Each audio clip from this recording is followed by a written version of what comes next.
Coming in at number 10 is Adrian Toomes. Kicking off this list on the very mild end, we gotta start with the MCU because, as most of you know, the film and television versions of Marvel's universe have never and likely will never go to the dark depths that their comic counterparts will. Despite that though, the actors in some of these films can really serve up a small taste of darkness that can put a chill down your spine. For example, in Spider-Man Homecoming, the main antagonist is Adrian Toomes, the Vulture, played extremely and unsurprisingly well by Michael Keaton. In a really unexpected moment when Peter Parker arrives at his date Liz's house, he is greeted at the door by Adrian, Liz's father. Adrian drives the pair to their dance, and Toomes gradually figures out that Peter Parker is the Spider-Man. At the end of this car ride, Toomes actually pulls a weapon on Peter and very calmly threatens Peter with the end of his life and those he loves if Spider-Man does not back off. It's an incredibly well acted scene and makes you feel just how serious things just got for Peter Parker. Number 9. John Walker. Fast forward a little bit later on in the MCU timeline to the Falcon and the Winter Soldier. Now this is after Steve Rogers has stopped being Captain America. Instead, John Walker has taken up the Captain America mantle on orders from the government. As comic fans know, John Walker is not the greatest guy around, and in the MCU, it's no different. Well, maybe a little bit more restrained.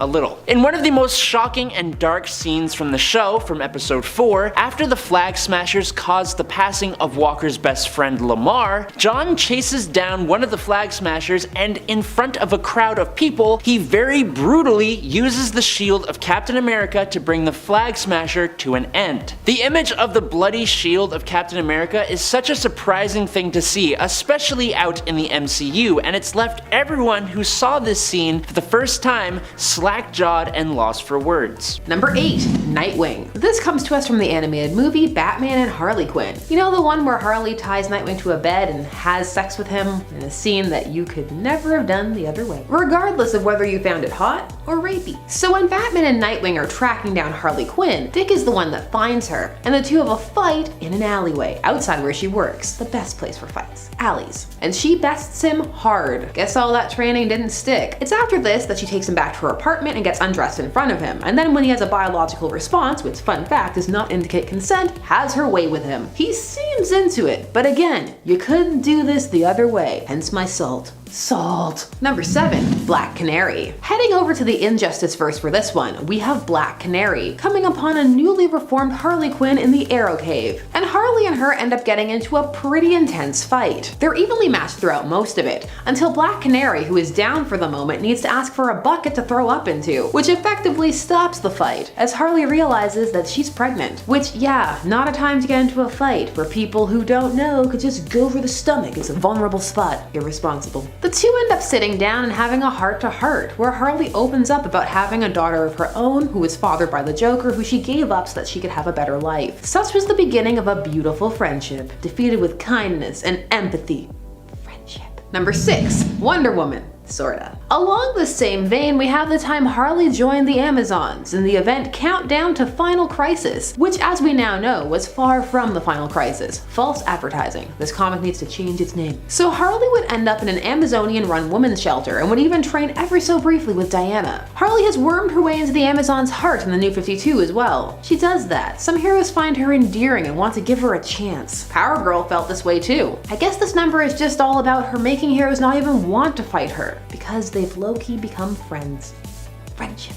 Number 5. Damian Wayne. No, we're not talking about the new R-rated series that drops F-bombs and C-words and anything else it can to prove that it is indeed adult. Harley has had a run-in with young Damian as early as episode 4, but for this, we're once more looking at the Injustice universe. Here, Damian is Nightwing, a mantle he took up after accidentally killing his older brother, Dick Grayson, in a moment of anger. This would of course put a huge distance between him and Bruce. Dick's his favorite, don't at me. He ends up allying with the regime, and as a result, when he gets into it with Harley, she is not here for it, and she hands his butt right back to him, channeling all her rage at what she feels is his mistaken allegiance all the rifle way back at him. This ties into her feelings about her former relationship with the Joker. She goes so hard she nearly kills him and needs to be pulled off. Take that, training with the League of Assassins that doesn't have anything on angry Harley Quinn. Number 4. Booster Gold. We now come to Heroes in Crisis. The Harley from this story, well, let's say she had some special the author likes me OP powers. One of the heroes Harley would defeat in this series, yes I said one of, was Booster Gold. Her and Booster would both for a while believe the other was responsible for the deaths at the Sanctuary. This was the super secret farmhouse that every hero and villain knew about, that you had to go to, otherwise you were shamed. This was for therapy from an AI, who then deleted the information, except it didn't actually. Harley would angrily take on Booster Gold, and he wouldn't prove to be much of a challenge for her. Why didn't he use his fancy 25th century tech? Cause well, he didn't want to hurt her? She just needed to get that mad out of her system. This was very much everyone beat up Booster Gold the series. At least he got to have some pie.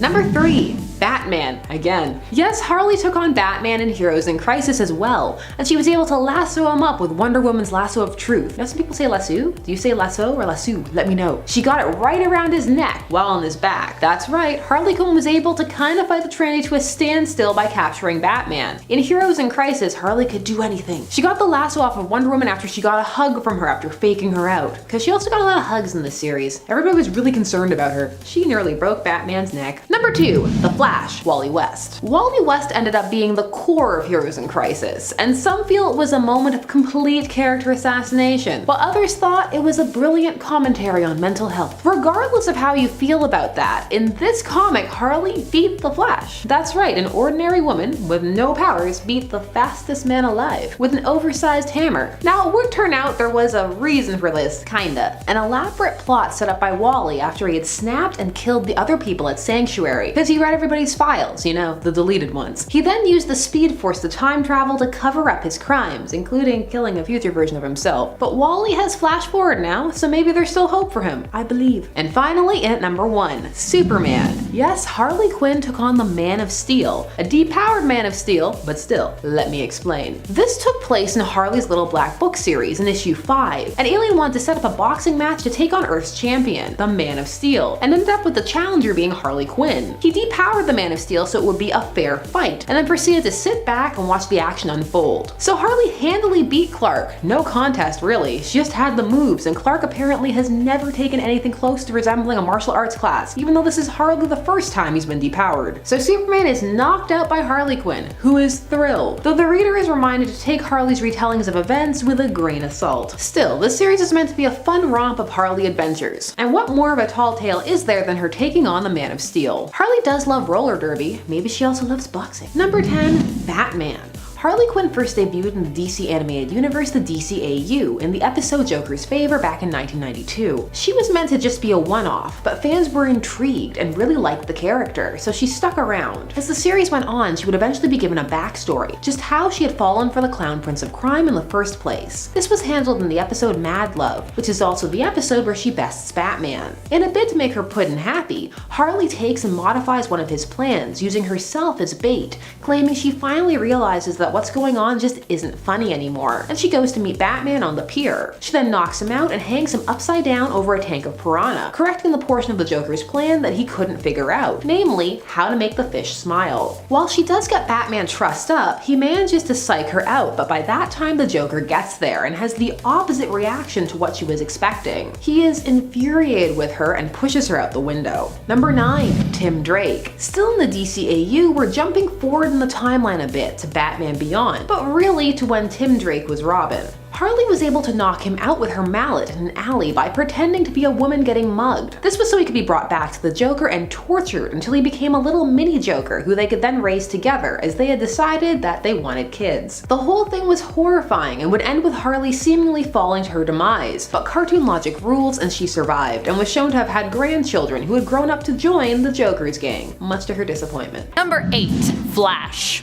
On the alternate Earth 2, Darkseid managed to create a clone of Kal-El, which appeared to possess almost all of the original Kal-El's memories, actually. This version of Superman was known as Brutal, and while Superman often struggles to win against the Flash in the main continuity, this version of Superman both outran the Flash and managed to catch him. Even worse, he aimed to stop Jason Garrick, Earth 2's current Flash, from running away from him by crippling one of his legs. Ouch. Number 7. Maxima. Based off of a similar interaction from the comics, Maxima of the royal house of the planet Almerac offered herself to Superman in the Superman animated series. She told him that they were a perfect genetic match, and promised that if he was able to best her in combat, she would wed him. He told her that he wasn't interested, which caused her to start a fight with him. He did end up defeating her, but this only strengthened her attraction to him more. Delighted she had finally found someone who she deemed her equal. He beat her, but then she kidnapped him, because that's what you do, I guess, when you're in love with someone and they beat you in combat. Number 6. Batman. Usually Batman is the one that beats Superman. Despite not having superpowers himself, he is pretty much always prepared going into battle with Superman, or with anyone for that matter. It's his superior planning skills and ability to be prepared for any outcome that always gives Batman the upper hand, usually, and the edge in a battle. But what happens when Batman is without this skill? In the Justice League origin storyline from the New 52, we get to see what happens when Batman and Superman fight for the first time. Without Batman's extensive knowledge of Superman, he is left insanely vulnerable to the superpowered Kal-El.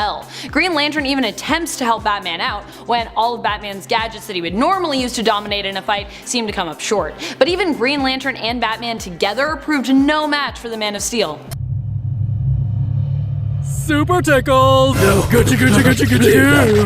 Gucci, Gucci! Number 5. Wonder Woman. This one is only ranked so low because it is so brutal and it hurts my heart whenever I think about it. This fight happened in an alternate timeline where Superman and Batman become tyrannical leaders. Wonder Woman was one of the few heroes left who was attempting to save the world from their fascist supremacy. She managed to take out Bruce, but unfortunately was no match for the enraged Superman that she ended up crossing paths with, who was obviously pissed that she had taken out his BFF, Batman.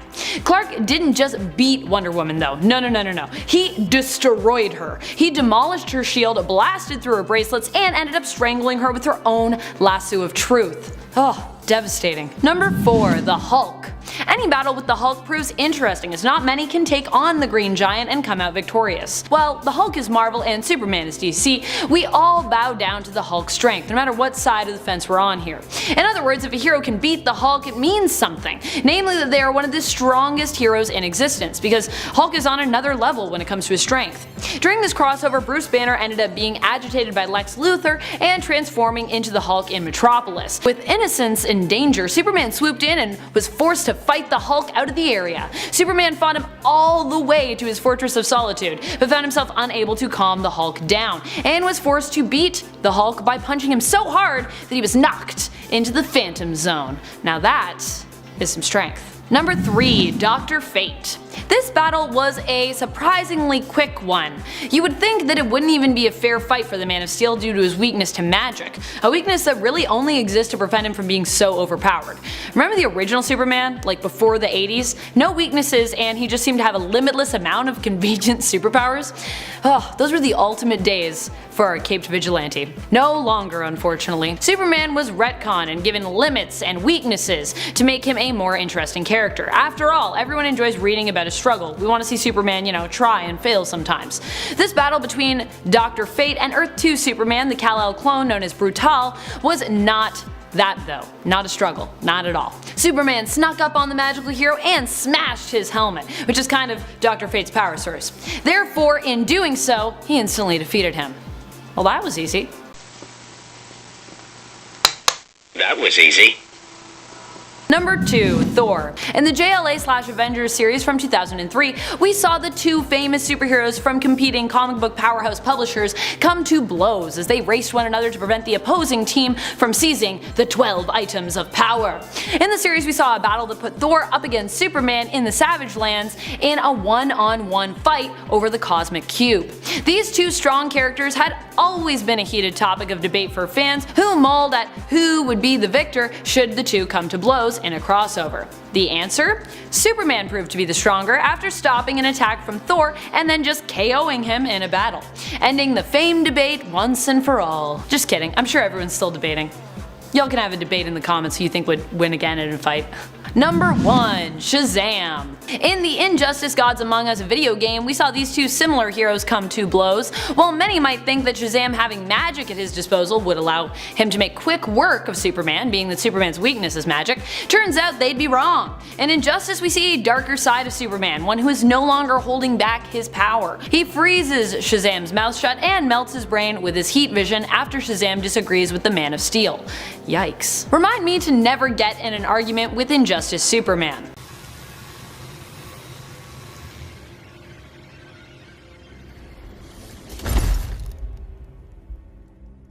Number 10. Goku. This fight was non-canon but has been the focus of more than one death battle video. Unfortunately, the odds of this happening in the pages of a comic or a manga seem slim, but hey, you never know. The only reason I'm actually ranking this one so low though is because of its non-canon status. Because who wouldn't want to watch a fight and see Superman triumph over Goku at the very end?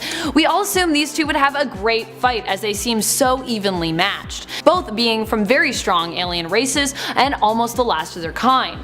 Goku got bested both times due to his desire to keep it a fair fight. In one of the death battle videos, Goku actually could have won if he had decided to use kryptonite, but he kind of felt like it was cheating, so wah, you lose. Goku just wants to win on brute strength alone. It's all about the power levels.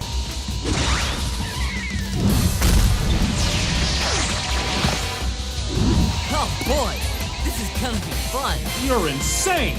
Number 9. The Elite. This entire team of anti-heroes got Superman's attention after they started dispatching villains in a brutal and violent way, even killing them. Superman, being very anti-violence, disagreed with their methods and told them to stop it. But their leader, Manchester Black, a powerful telekinetic, refused, laughing in Superman's face. Much to Kal-El's dismay, the team also seemed to be gaining popularity among civilians. The team and Superman eventually came to blows, and just as they thought they had won and defeated him and potentially killed him, Superman reappeared and seemed to hang up his morals momentarily in order to kill them all. The whole battle had been filmed and broadcast, so Manchester Black at least was able to declare that this proved that Superman was no better than they were. He was actually the only one left alive at the end, although Superman did apparently zap his powers away from him. But Superman once again managed to turn the tables on the Elite, revealing that he hadn't actually killed anyone, he just knocked out Manchester Black's teammates, and that his zapping of Manchester Black's powers was actually temporary and he would eventually recover.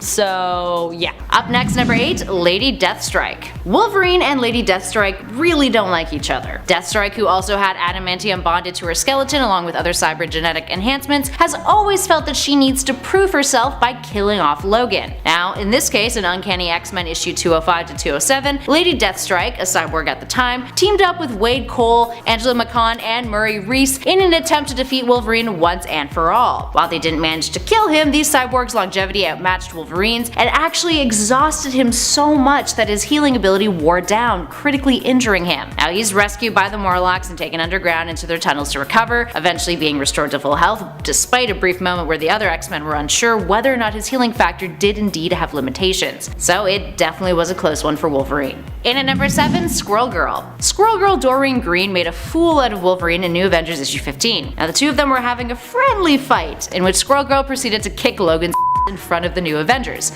which really was her just emasculating him thanks to the two of them having hooked up in the past and him being, well, really Logan about it all. Later on in a Wolverine comic book, he actually sees her as part of a sexual fantasy of his, alongside Emma Frost and Mystique. So, confirmed, they did the dirty. Squirrel Girl has a pretty impressive record when it comes to kicking butt beyond the extent of her abilities. She's like highly underrated. She has defeated the likes of Dr. Doom, Thanos, and Galactus, which the latter she just really had a pleasant conversation with. Now to be fair, their friendly fight was one that consisted of Wolverine not using his claws, but still, she whooped his butt and totally emasculated him. And then all of her squirrels teamed up and was like, we're gonna kick your because we're her squirrel buddies and you done her wrong. And Jessica Jones was like, yo! Her and Luke Cage were watching with their little baby. It was really cute. In at number 6, Kitty Pryde. Kitty Pryde is not a character to be taken lightly. Her phasing abilities have proven to be utterly devastating when she uses them to cause fatal injuries, which is something she once had to do to Wolverine. While she's fought her mutant pal on several occasions in alternate realities, Kitty's most iconic beating of Wolverine came when he was under the influence of Hydra in the Enemy of the State storyline. Now it is worth noting that while this whole whole brainwashing story was part of the 616, the story in which Kitty phases through him is in a What If, titled What If Wolverine Enemy of the State Issue 1, and follows the what if of what if Wolverine never broke free from the Hand's control. There's a lot going on in this story, guys. Brainwashed by the evil Hydra, Wolverine went on a rampage attempting to kill off his fellow X-Men, and Kitty has to phase her hand through Logan's head, leaving her hand inside of his skull in order to kill him. Now, the character struggled to heal properly after she essentially scrambled his brains, ultimately causing his death, and she lost a hand, but girl did what had to be done. Sometimes you just gotta phase through someone's head and leave your hand in there. You lose a hand, but you save the world. In at number 5, The Punisher. Wolverine has clashed with the Punisher from time to time, but he came out for the worse on one particular brutal occasion in 2002. Taking place in Punisher issue 17, Frank Castle and Logan got into an epic duel that resulted in Castle running Wolverine over with a steamroller. A steamroller, you guys. It's worth noting that he also blasted Wolverine's face off with a shotgun prior, hence why his adamantium skeleton is showing, and he also managed to shoot off Wolverine's testicles in the process. As you can tell, Logan had a tough day. And who do we owe for this immensely brutal display? Garth Ennis, of course. These were the days before The Boys, so he had to blow off steam somehow. Get it? Steam, because it was a steamroller. I'm a comedic genius. Let's move on. In at number 4, Cyclops. The Age of Apocalypse timeline, aka Earth 295, featured a version of Wolverine who went by the name of Weapon X at first. Now, this version was in a romantic relationship with Jean Grey, while Cyclops was off working with Apocalypse and was straight up evil. The two of them would get into a fight, Cyclops and Wolverine that is, still being of opposite ideologies even on this alternate timeline, with Wolverine blinding Cyclops in one eye and Cyclops using his optic blast to cut off one of Wolverine's hands. Talk about an eye for an eye, or a hand for an eye? Eventually, this version of Logan would end up getting a cannon on that arm, and went by Weapon Omega, except would become way more of an antagonist by the time the cybernetic enhancements rolled around. Moving on to number 3, Days of Future Past. In 1981, during the famous Days of Future Past story arc in Uncanny X-Men issue 142, Wolverine was practically eviscerated by a Sentinel. Now, Days of Future Past depicts a future timeline in which Sentinels, mutant-killing robots, are working towards a full mutant genocide. The surviving X-Men struggle to stay alive, and at one point, Colossus, Storm, and Wolverine sneak into a facility to destroy some of these robotic foes. Unfortunately, they run into a Sentinel who spots them and immediately wipes him out, zapping Wolverine mid-air after Colossus tosses Logan up in the air to attack him. The Sentinel even gets sassy while he does it, stating, "pathetic organic being," calling him arrogant, insulting that the three mutants even believed their plan would work in the first place. Harsh. In at number 2, Magneto. One of Wolverine's most intense losses on Earth 616 comes at the hands of the X-Men's #1 nemesis, Magneto. In 1993's X-Men crossover Fatal Attractions, Magneto returns with his acolytes to confront the X-Men in a story that put Charles Xavier's morality to the test. Now, during the story's penultimate conflict, Magneto is nearly gutted by Wolverine, and in a fit of rage, he tears the adamantium off of Wolverine's skeleton. Think about that for a sec. That's painful. This leads Xavier to lose his crap, and he mind wipes Magneto, making him catatonic. This would inevitably lead to the creation of Onslaught, but that's for another list. Wolverine struggles to stay alive, with the comic depicting flashes of what's going on in his consciousness. Eventually, he recovers from his injuries, and we also learn that his claws were actually made of bone all along. Still, it is one of the character's most iconic defeats, and the consequences of Xavier's actions would play a major role in X-Men stories and all of the Marvel Universe's stories shortly afterwards. And finally, in at number 1, the Hulk from the Ultimate Universe. The Ultimate Universe, also known as Earth 1610, has some of the most grim and brutal reimaginings of Marvel characters. Case in point, Bruce Banner's Hulk. Now, this Hulk is trapped permanently in his Hulk form, which he is fine with. He's entirely amoral and is even into cannibalism. Yum. He's considered a last resort weapon by the Ultimates and other teams on Earth because of how destructive and unethical he is. He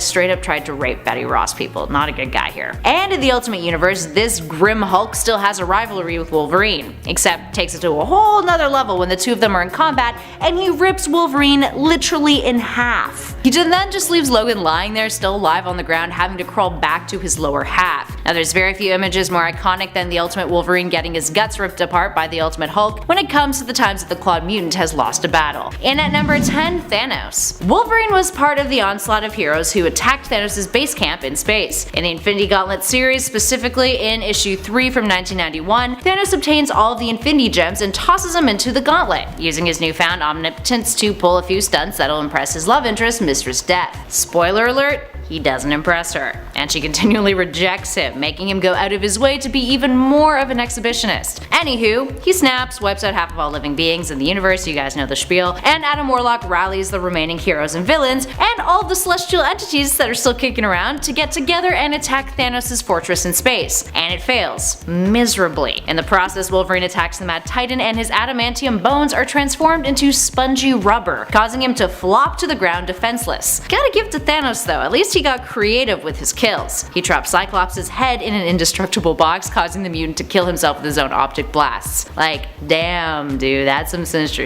It's actually kind of funny, like if you were like Thanos' buddy, you'd be like, haha, yeah, good one, man. Like Mephisto's just there chilling being like, oh, that was funny, that was smart. Turn Wolverine to sponge, lol. But actually, he just killed a bunch of people though, so it's not that funny. And at number 9, Spock. Actually, no joke, no word of a lie, Spock of the Star Trek franchise once knocked Wolverine out with one blow. In 1996, the X-Men and Star Trek had a crossover comic released, aptly titled Star Trek X-Men. In it, when the X-Men first encounter Spock, the Vulcan declares that he must accompany the team to security. But Wolverine cuts him off by saying that the X-Men ain't in the habit of answering to no one. Despite Cyclops being like, yo dude, stop, chill.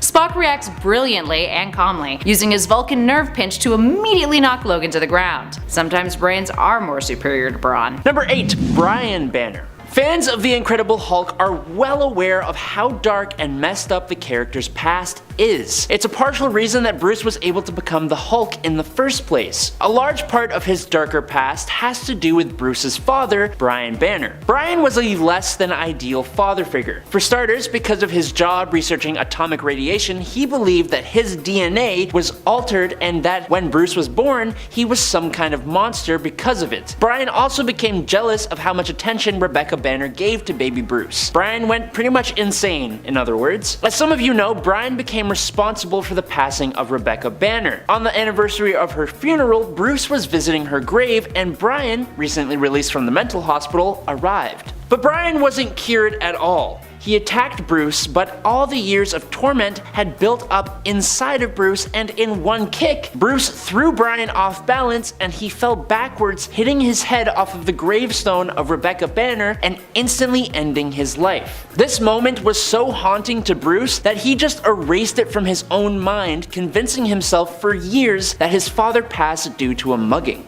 Number 7. Spider-Man and Mary Jane. Spider-Man is arguably the face of Marvel Comics, and for good reason too. He's incredibly inspiring, full of hope, and is never one to give up. For all those reasons, when Spider-Man Reign was released in 2007, it was incredibly hard to see an old, tired, and torn down Peter Parker who had pretty much given up. Of all the dark and depressing things in this story, there is one thing that stands above the rest. So, through the course of the story, we learn that Mary Jane, Peter Parker's greatest love interest, has passed away, and he's been hanging on to this memory of her, and that's likely due to the fact that he is directly responsible. Mary Jane didn't pass away because of a villain or Peter failing to save her. Instead, because of the radioactive spider that gave him his abilities, Peter himself was radioactive. Through the years and years that Peter Parker and Mary Jane had been together, Peter's radioactive body had essentially given Mary Jane cancer. We learn this as Peter is hugging her decaying body and bawling his eyes out. It's honestly utterly gut-wrenching. Number 6. Green Goblin and Gwen Stacy.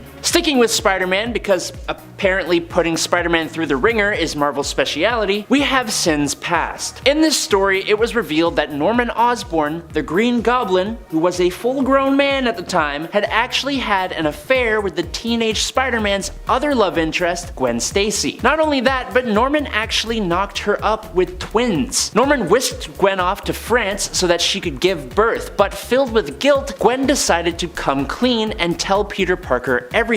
But Norman was absolutely not going to allow that to happen, which was the reason that the Green Goblin, who had barely ever shared any comic time with Gwen Stacy before this point, chose to infamously put her life in peril, and it's the whole reason she lost her life in the first place. It's incredibly unnecessary and completely tears down the memory story of Gwen. Number 5. Sentry and Ares. The Sentry is a character that deserves more light. The problem is he is kind of the most powerful superhero Marvel has. Obviously that's debatable, but this guy has the power to destroy pretty much anybody in the Marvel universe. For example, he has reassembled his own molecules and taken out the Molecule Man. But it's the fight between the Sentry and Ares, the literal god of war, in issue 2 of Siege that really left me sitting there going, did that actually just happen? Through the course of the story, Ares has been showing just how awesome he is, and he turns his sights on Norman Osborn, which unfortunately means Ares now has to face his friend, the Sentry. Sentry punches Ares halfway across Asgard, and maybe 2 or 3 punches later, he grabs both ends of the God of War and rips him completely in half. Not only did it leave everyone on the page frozen, it also left readers completely stunned. Number 4. The Hulk and Tigra. In 1995, Marvel released The Last Avengers Story, and with a title like that, from 1995, you can imagine it's not all sunshine and rainbows. Side note, the art in this comic is actually really good, which actually made it worse watching this version of the Incredible Hulk turn against his fellow Avengers, Wonder Man, Hawkeye, Mockingbird, and Tigra. Tigra against the Hulk is not a fight you would normally expect, and this Hulk tells you why, as in her attack against the Green Goliath, Hulk simply grabs her and pulls her apart just like Sentry did with Ares. Number 3. The Punisher. The Punisher could probably make up almost every single spot on this list, but that wouldn't make a very compelling collection of horrible moments, now would it? No. So, I'm going to pick just one. Punisher, being a regular guy, has to come up with some pretty inventive ways of dispatching criminals and super criminals. Usually that involves weaponry, but he's tossed a guy to a great white shark or to the wolves in a zoo, he's disintegrated the Hulk with magic, and even smothered a guy with a much larger guy. A close second is when he took down the Wolverine by parking a steamroller on top of him, but number 1 would have to be when he faced the entire Marvel universe. In this alternate world, it's a superhero battle, not crime, that brings a close to his family. Because of that, Frank Castle took down everyone. It's the final fight with Daredevil though that really hits. It's a slogfest, and Frank doesn't realize what he's done till Matt Murdock pulls off his mask before he passes on, which prompts Frank to turn on himself, leaving us readers feeling completely distraught. Number 2. Ultimatum. The Marvel Ultimate Universe. An ultimate collection of bizarre choices, really. Chief among them would have to be the event that was supposed to bring the universe to an end, but instead just did a whole bunch of really brutal stuff. And then it just kind of carries on. I'm talking about Ultimatum. In this event, Magneto, lacking any of his 616 universe counterpart's moral compass, flips the magnetic poles of the Earth. Now this causes incredibly bad weather, tidal waves, and the de-lifing of millions of people. But if that wasn't bad enough, in the ensuing chaos caused by the Ultimatum wave, the Blob devours Janet Van Dyne, Hank Pym in his giant form chomps the Blob's head off for revenge, Captain America ends up on life support, Thor trades his life and soul for Valkyries in the Land of the Dead, Magneto uses Iron Man's and Cyclops' power to brutally obliterate Wolverine, and then Magneto screams and raves until Cyclops blows his head off with an I-beam. It was all just a lot. And in at number 1 is Marvel Ruins. If you know Marvel Ruins, then you had to know that this was going to be number 1. This is a story taking place in an alternate comic book universe where literally everything that could go wrong goes wrong. Similar to Ultimatum, it's just kind of best to list off the events rather than get specific here. The Fantastic Four spacecraft crashes into Earth and Ben Grimm is left with survivor's guilt. The Incredible Hulk is not so incredible as the gamma radiation he experienced leaves him as a hulking mass of tumors and deformity. Thanks to the radioactive spider, Spider-Man did not gain the abilities of a spider, but instead developed an incredibly brutal mutant virus that left him with a terrible skin rash and had him captured and quarantined by the government. The Scarlet Witch betrayed the Avengers to the government, leading to the Quinjet being blown up with them all inside of it. Nick Fury was introduced to the idea of eating other people by Captain America, Silver Surfer suffocated in space, Johnny Blaze sets himself on fire as a stunt and goes out in the same stunt, and Magneto's powers go out of control in an airport. The whole story just leaves you wondering what you're supposed to do with your life now. And at number 10, Captain America. In Uncanny X-Men from 2013 Volume 3 Issue 3, Cyclops takes on Captain America. At the time, Cyclops and his team of X-Men are seen as either visionary revolutionaries or dangerous terrorists. Captain America attempts to arrest Cyclops for Charles Xavier's death, more on that later, and the two duke it out, sort of, with Cyclops leading a group of X-Men and Cap leading the Avengers. Cyclops entices Cap to attack and ultimately wins this little standoff thanks to another mutant, a younger mutant by the name of Ava Bell, under his command. She creates a time bubble of sorts, freezing the Avengers before they can even lay a finger on the X-Men. Cyclops then gives a whole speech that's captured on video about how the Avengers won't fight for the rights of mutants and won't let mutants fight for their own rights either, before teleporting away to safety. I mean, I don't know about you guys, but like, yeah, Cyclops came out on top there. Sorry, Cap. And at number 9, Young Cyclops. Cyclops versus Young Cyclops. This was a thing that happened in all new X-Men Volume 1 Issue 4. Sort of. The two never engage in a one-on-one battle, but let's backtrack for a second here. In 2013, in All New X-Men, the original group of X-Men from the past were brought to the future by Beast. Upon arriving, tensions were high as the young X-Men learnt their fates. Now at this point, Cyclops had killed Professor Xavier, like I said, more on that later, and young Cyclops is pretty darn tormented by what his future self would become. Fair enough. Upon first meeting him, the past version of Jean Grey lost control of her powers after reading present-day Cyclops' mind. Present Jean Grey, might I add, was dead at the time, by the way. She loses control and knocks off present-day Cyclops' visor, causing young past Cyclops to have to retaliate. He was overwhelmed by how much stronger present-day Cyclops' optic blasts were. Also, you could very much argue that young Cyclops lost to older Cyclops on an emotional level, considering that young Jean Grey essentially broke up with him when she found out what he was capable of doing in the future.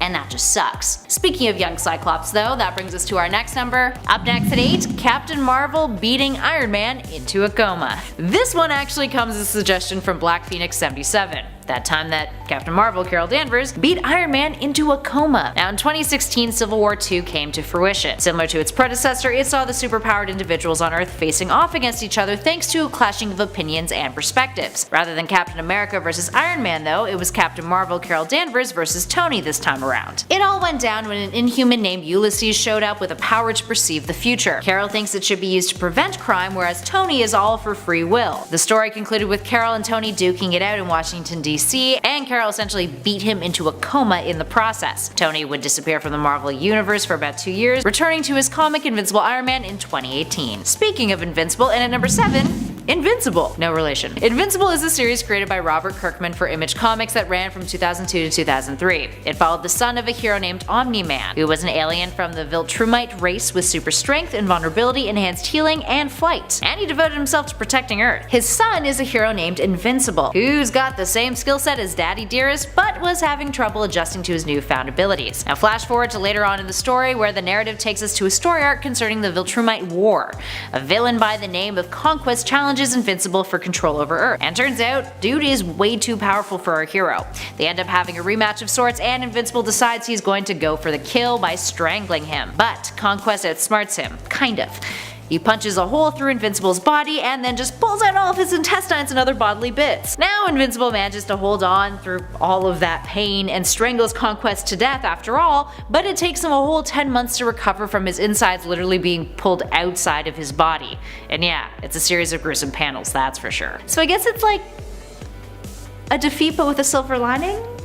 Or a win with really crappy consequences? You can tell me in those comments below. Up next at number 6, Wolverine ripped in half. Man, poor Wolverine, he's suffered a lot of really brutal defeats, but this one in particular pertains to him and the Hulk. Now the Hulk and Wolverine have been rivals of sorts ever since Wolverine first hit the panels, when the brooding mutant debuted in Incredible Hulk issue 180 in 1974. Although they're both on the side of good, the two have butted heads a bunch over the years. So it makes sense that in the Ultimate Universe on Earth 1610, that we would see a different form of that rivalry emerge. Now for starters, the Ultimate Universe has a tendency to be more volatile than the 616 universe. Characters are significantly more crude, including the Hulk. Dude is pretty much a cannibal on this earth. Now, let's jump over to the Ultimate Wolverine vs. Hulk series, a 6-issue miniseries that has Logan sent to the Himalayas to assassinate Hulk for S.H.I.E.L.D. As you can tell from the title of our number, that did not go as planned. Issue 1 of the series literally begins with Wolverine dragging his upper half through the snow, looking for his lower half, which has gone missing because Hulk.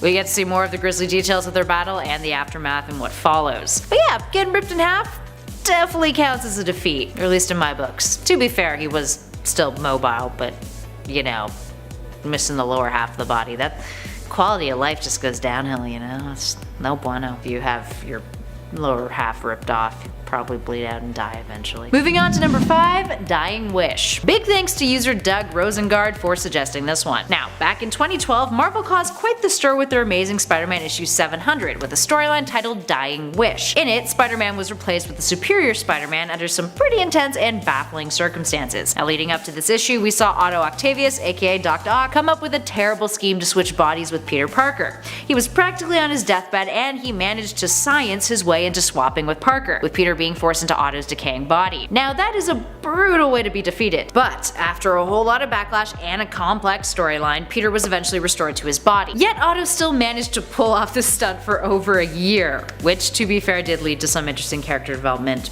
but still. Sometimes Peter just has it really rough, guys. In at 4, Batman beats Superman. The Dark Knight and the Man of Steel have fought numerous times over the years, but perhaps the most influential and iconic brawl of theirs comes at the hand of Frank Miller and his Dark Knight Returns series. It features an aging Bruce Wayne, who, seeing Gotham being tormented by a new gang of ultra-violent hoodlums, returns to his vigilante ways. Now eventually Superman is called in to intervene, a tool of the government's now, and Batman takes him on. He dons an exoskeleton suit with synthetic kryptonite and even has Green Arrow shoot the Man of Steel with a kryptonite arrow, of course. Now he pretty much has Clark defeated when he himself dies. It's then revealed that Bruce faked his own death, becoming a martyr of sorts and working with his resistance underground. Something that Clark eventually figures out on his own when he hears Bruce's heart still beating at his funeral. Now, sure, overall in the battle Clark held back a little, but Bruce could have definitely killed Superman if he wanted to. But he still managed to outsmart him, and most importantly, he made a point, which was kind of the purpose of the battle in the long run, really. It's still a pretty memorable defeat for the Man of Steel overall. Got your butt whooped by a mortal in an exoskeleton suit. He's just smarter than you cause you're Superman. And sometimes you're not bright. And at number 3, Kingdom Come. Now big shout out to user Kingdom Come Superman who dropped this suggestion in the comments of our part 1 video. Kingdom Come, a 4-issue series penned by Alex Ross and Mark Waid under the Elseworlds imprint, was released in 1996 to rave reviews.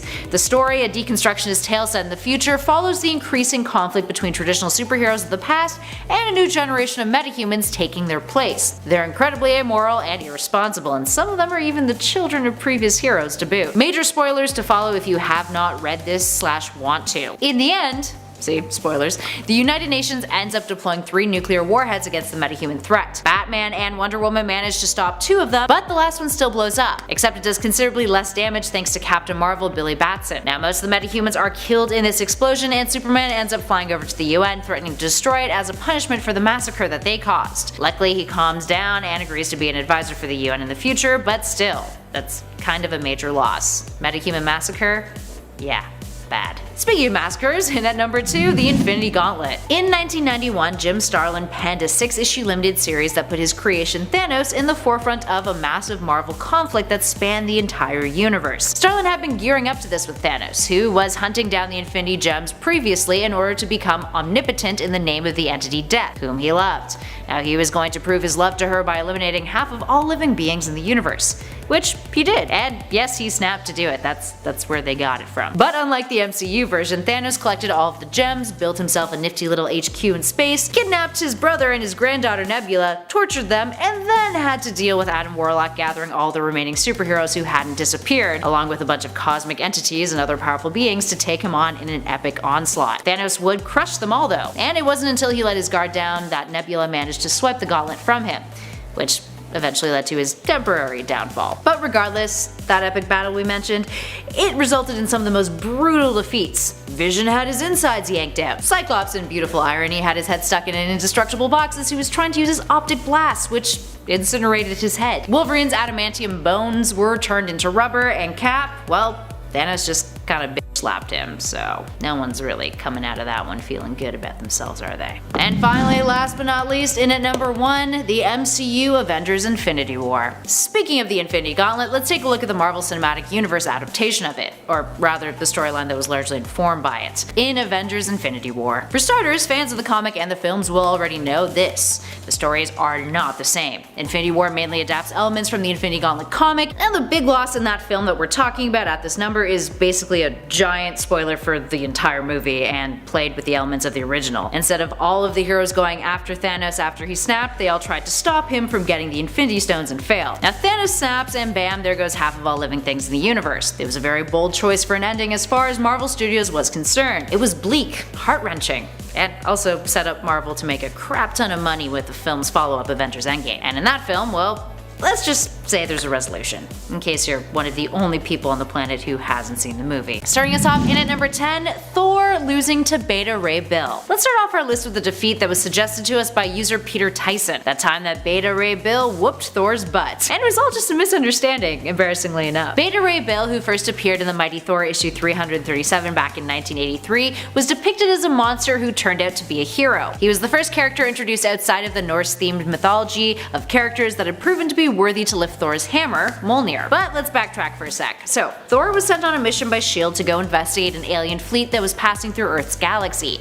Now when Thor finds the ship, he perceives it as a threat, and the ship spits Beta Ray Bill out of it to fight Thor. Now thanks to a silly hang-up that Mjolnir used to have, Thor would turn back to his normal persona if he was separated from the hammer for more than 60 seconds. It's silly, we know. Bill was able to defeat him, and eventually it became obvious that the whole thing was just one big misunderstanding. But it was still pretty embarrassing for Thor. Now Thor would get Mjolnir back, and as a consolation, Bill was gifted Stormbreaker, the weapon that Thor actually helped craft in Avengers Infinity War in the MCU, although it has a very different origin in the comics. You'll find it. I trust in you. The power of Google is strong. Moving on to number 9, US agent loses his arm and leg. Now there's a lot of instances where superheroes have lost a leg or a limb or a body part when defeated. Fighting crime is risky business, friends. Even US Agent, the mean dollar store version of Captain America, has gone maimed in combat. US Agent, aka John Walker, was one of the heroes who tried to combat Norman Osborn during the Siege event. And in Mighty Avengers issue 36, he tried to stop the Thunderbolts from stealing Odin's spear for Osborn. That did not go too well for Walker. The character Nuke managed to get his hands on the weapon first, and then proceeded to use it to chop off Walker's left arm and left leg. In the aftermath, Walker refused to use prosthetic limbs and preferred to move around in a wheelchair, although he would eventually somehow be healed. Still counts as a major defeat though. Moving on to number 8, Hank Pym and Pymtron. Oh, this one is sad. Hank Pym has one of the most ridiculous histories as far as Marvel characters are concerned. He has been through a lot. But most recently, we witnessed a whole new humiliating saga for Henry Pym in which he physically merged with Ultron, the robot he created in the comics that became one of the most memorable Avengers foes. During the Infinity Countdown story arc, Ultron managed to steal the Soul Gem, and a fragment of Hank's soul ended up trapped within the Stone Soul world. Now at the time the two had merged, but really it was just kind of Ultron wearing Hank's skin. While Hank was in there, he experienced an idyllic fantasy in which the Avengers had saved him and he was home reunited with his friends. In reality, a demon, the all-consuming Devondra, was busy consuming his soul. We haven't heard from him since. And it's been a little while and he might be gone forever, but probably not because comics. But even then, he'll probably be brought back and something horrible will happen to him. It's the Hank Pym way. Up next, number 7, Batman punched by Hal Jordan. Batman has long disliked members of the Green Lantern Corps. It took him a very long time to be willing to trust Hal Jordan after he had become Parallax in the Emerald Twilight storyline. While Hal was possessed by the villain, he ended up going on a rampage and killing several Lanterns and Guardians. And we all know how Bruce has major trust issues. In Green Lantern Rebirth issue 6, Hal has had enough with Batman's resentment and open hostility.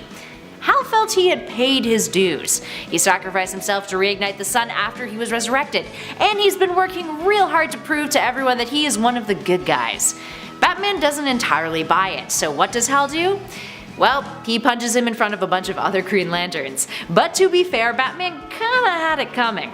He's long been an to not just Hal Jordan, but to other Green Lanterns in the past. Which actually brings us to our next number. In at 6, Batman punches a different Green Lantern. Long before Hal Jordan smashed his fist into the world's greatest detective's chin, Batman was on the giving end of a similar interaction. This time it was between the Caped Crusader and another Green Lantern, Guy Gardner, who is arguably the least liked Green Lantern out there. 'Cause he's a bit of a dick.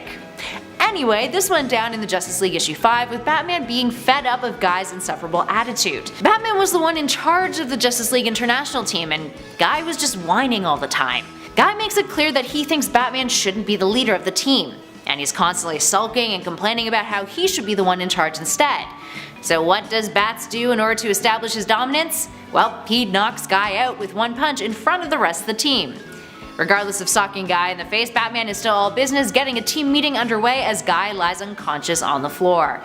The best part is the reactions from the rest of the team. And at number 5, Doctor Strange strangled by his cape. For this number, we're diving into an alternate universe in the Marvel Multiverse, the Ultimate Universe, Earth 1610. This universe is categorized by significantly grittier versions of our beloved 616 heroes, and during the penultimate event in that universe, Ultimatum, many a hero and villain experience particularly brutal demises, including Dr. Stephen Strange. While fighting against Dormammu, Strange is killed in one of the most absurd ways, by his own cloak. It's a move that's never been pulled by the ruler of the Dark Dimension in the regular 616, but in the Ultimate Universe it's something that surprisingly worked. Strange is strangled by his cloak, turning his face purple until his head explodes due to all of his blood being squeezed up into his head. Needless to say, it was pretty darn gruesome. Up next, number 4, Beast Boy and the drugged envelope. The Judas Contract is by far one of the most memorable Teen Titans stories in the group's history. During this story arc, a metahuman the name of Terra joins up with the Titans. Her and Beast Boy, aka Changeling, which is what he was going by at the time, developed a bit of a romantic relationship. It's then revealed that Terra has been playing the Titans all along, and is in cahoots with one of their biggest foes, Deathstroke. During the story's climax, the sinister duo uses various methods to subdue the Titans, one of which is really embarrassing for Beast Boy. They take advantage of his vanity, sending him dozens of letters with requests for autographs from fangirls. Gar is like super into this, and he gets straight to work signing pictures and licking envelopes. But turns out the glue on the envelopes has been drugged. As he realizes what's happened, he is knocked out cold. Up next, number 3, Wasp, and that time that she fell out of a tree. Yes, this is actually a thing that happened. And yes, you probably guessed it, it happened during the Silver Age, when comics were at their wackiest. This case in particular featured Avengers member Wasp, who had escaped conflict in an exhausted state, seeking out the rest of the team in aid, because apparently back in the early days of the Avengers she wasn't overly useful. In the process, when shrunken down, she's almost eaten by a hungry little bird.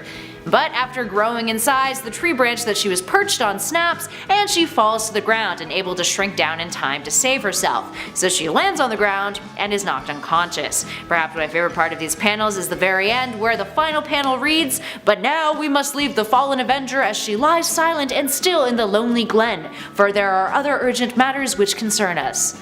God, jeez. Clearly even the writers didn't care about Wasp back then.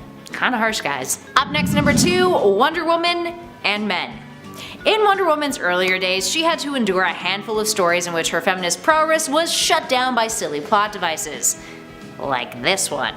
According to the Amazonian law in the Golden Age, if a man ever binded Wonder Woman's bracelets together, she would lose her powers. Seems kind of counterintuitive to her character, doesn't it? Part of this was because of her creator William M. Marston's BDSM background and influence on Wonder Woman's characters. Case in point, when this occurred, Wonder Woman has a thought bubble that reads, "When an Amazon girl permits a man to chain her bracelets of submission together, she becomes weak as other women in a man-ruled world." For f***'s sake. I mean, yes, it was the 40s after all. We're just glad this silly stipulation has been retconned out of existence. Last but not least, in our number 1 spot, Deathstroke kicks the JLA's butts. This is arguably the Justice League of America's most embarrassing failure. Potentially. In the Identity Crisis storyline, Elongated Man's wife, Sue Dibney, is murdered, with Dr. Light presumed to be the murderer. Over the course of the story, it becomes apparent that members of the Justice League have been in on a whole controversial mind-wipe scheme that individuals like Batman were not privy to. It's a whole lot of moral grayness, and the way Sue's rape at the hands of Dr. Light was approached is something that the story gets a lot of heat for. Spoiler alert, the JLA's response was to mind-wipe everyone who was involved. Batman was also mind-wiped in order to prevent him from making everyone take the moral high ground. Anyway, that's all context. Dr. Light, who had been mind-wiped into a literal buffoon, hired Deathstroke Slade Wilson to help protect himself from the JLA. Deathstroke takes on Green Arrow, The Flash, Zatanna, Elongated Man, Hawkman, the Atom, and Black Canary. And guess what? Deathstroke won. Number 10, Oil Needed, Iron Man. Back in Iron Man's early days, his suits weren't up to par with what we're familiar with today. In Avengers issue 2, right after the team's inaugural issue, the group fights Space Phantom, who intends on invading Earth with an alien force. Phantom comes to the planet first and ends up impersonating members of the Avengers team, which causes a lot of confusion and fighting within the team. The group has caught on to Space Phantom's shtick, and Thor incapacitates him by using his weather manipulation abilities to create a rainstorm that causes Iron Man's suit to rust over. Now, to be fair, it was Space Phantom impersonating Tony Stark here, and technically he was the one to suffer the loss, but considering that he was mimicking the hero, that's a pretty bad design flaw to bring to light. Needless to say, we're glad that Tony caught on to that before any real damage occurred to the beloved hero. Up next, number 9, Batwoman as a plot device. Always a shame when a superhero, especially a female superhero, is used merely as a plot device to further the story of another character, usually a male. It's really the basis of the women in refrigerators argument. Don't know it? Google it. You should. Anyway, this was the case with the initial Batwoman Kathy Kane. While the modern day Batwoman Kate Kane has gone above and beyond her former iteration, back in the day when she was created in 1956 as a means to give Batman a Batman family in the aftermath of the Comics Code Authority, and claims that Batman and Robin were gay, she was literally a fluff heroine whose utility belt included devices disguised as lipstick and compact mirrors. Yeah. When Detective Comics issue 485 came around in 1979, Kathy Kane was killed off unceremoniously, with the League of Assassins brutally murdering her. The whole story was a plot device for Batman to have a reason to go after the League of Assassins. Yikes. And at number 8, the Inhumans. During the Inhumans vs. X-Men story arc, young Cyclops manages to kick some Inhuman butt. He was one of the many mutants who teamed up to take on the Inhumans after it was revealed that the final Terrigen cloud was close to being assimilated into Earth's atmosphere, which would inevitably make life inhabitable for mutants on Earth. But during the storyline, his body was possessed by Mosaic, and he became aware of Emma Frost meddling with older Scott Summers. Once he's seen this, he confronts her and learns the truth. Present-day Cyclops had died of Mpox, and Frost had just used a mental projection of him to wage war, with his death being caused by Black Bolt and spawning a lot of the conflict. This aided in resolving some of the Inhuman and mutant conflict, with Medusa destroying the Terrigen Cloud after all. And at 7, Alpha Fight. Okay, a slightly untraditional choice for this number, but once upon a time, in an alternate universe, Scott Summers found himself fighting against the Alpha Fight team. Except they were all zombies. As you can guess, this happened in Marvel Zombies, the alternate timeline in which a zombie virus proceeds to infect the entire globe and all the heroes and villains within it. In Marvel Zombies Dead Days, Cyclops alongside the other X-Men take on a zombified version of Alpha Fight at the X-Mansion. Despite beating them, he too succumbs to the infection eventually and becomes a zombie himself, later being a meal for the cosmic zombie Galacti, a group of Marvel zombie characters who managed to eat Galactus and therefore inherited the power cosmic. It's a whole thing. And at number 6, Magneto. Okay, so these days Magneto is technically a superhero after the events of House of X, and quite frankly, Cyclops hasn't fought a whole lot of superheroes in one, so the Master of Magnetism lands a spot on our list. Cyclops and the rest of the X-Men have come face to face with Magneto more times than we can count, and while Cyclops has never personally won against Magneto, you know, team efforts matter. Yeah. Moving on, and at number 5, the X-Men. Because of recent times, sometimes we can forget that Cyclops used to be a total stand-up guy, with his team's best interest at heart. Case in point, the Uncanny X-Men issue 127, after the X-Men were left shaken by a conflict with the mutant Proteus. Cyclops decided that he needed to boost their confidence. Enter some serious tough love, where Cyclops proceeded to beat all of his teammates up in a skirmish. A good leader knows how to keep their team sharp, people. Scott riled up several of the X-Men, engaging them in a friendly fight of sorts, well, they thought it was a real fight, in order to help them get their act back together. At the time, they totally thought he had turned against them. He kicked Nightcrawler's butt, criticizing him for pulling a teleporting stunt that left him wide open to attacks. He taunted Logan, splashing a drink in his face, and then dodged the mutant. And then he messed with Storm, who has a history of actually kicking Scott's butt. He misdirected her and then caught her off guard with his optic blasts. By the end of the skirmish, he revealed to them why he had lured them into battle, and even learned Logan's respect briefly in the process. Up next, number 4, the X-Men again. Okay, so this is yet another great example of how Scott is a master tactician. In Uncanny X-Men issue 175, the X-Men believe that Scott is the Dark Phoenix, and they decide they need to take him out. Cyclops thinks quick on his feet, manages to use his knowledge of his allies with a combination of countering and melee attacks to bring them all down, and then makes it out of the skirmish for the better. He manages to zap Wolverine with his optic blasts, all while using some judo to knock over Cyclops, Rogue, and Storm in one hit. He then predicts each of their moves based off of their battle styles. It's definitely impressive to say the least. Moving on to number 3, Wolverine. Cyclops and Wolverine. Whether it's over ideologies or concerning their affections for Jean Grey, these two, despite recent times, just don't get along. Anyway, the rivalry between Scott and Logan became physical, as it often does, when the two duked it out, actually unintentionally in this case. During a battle against the pterodactyl villain Sauron, not to be confused with the Sauron of Lord of the Rings fame, Wolverine found himself falling victim to Sauron's mind control. And what does he do? Well, he sees his teammates as enemies and he attacks them. But you bet your butt that he goes for Scott first, and Slim has no issue attacking back. Between optic blasts and flailing claws, it's one of the more colorful duels that the two have had, and Wolverine was not the one to come out on top. And you know how I mentioned that recent times thing earlier? Well, it was briefly theorized that Wolverine, Jean Grey, and Cyclops, based on their bedroom design in House of X, may actually be a throuple now. How scandalous. And at number 2, Wolverine again.